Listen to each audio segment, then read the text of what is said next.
দর্শক আমরা এখন যাইতেছি জুনিয়র সাকিবের কাছে, বিস্তারিত আপনাদেরকে সরাসরি জানাইতেছি। আপনারা এখন অনুভূতি কি? আরে ভাই গোলাপ এদিয়ার দিছে কাটি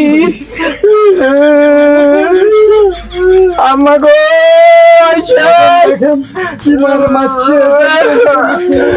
আমারে আমি আমার কথা শুনেন আপনারা সাংবাদিক ভাইয়েরা আমার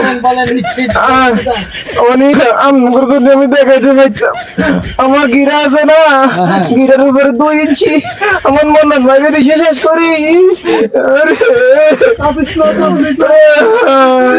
আমি যদি এরকম একটা বিষয় হইতে ভাই আমার জন্য দোয়া করবেন, সবাই আমার জন্য দোয়া করবেন। এখন ওনার মায়ের কাছে চলে যেতেছি।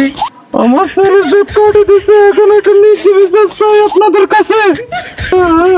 আপনি ওনার কি হন? আমি ওনার মামা। হ্যাঁ, আমরা এই ঘটনার ন্যায্য বিচার চাই। আচ্ছা।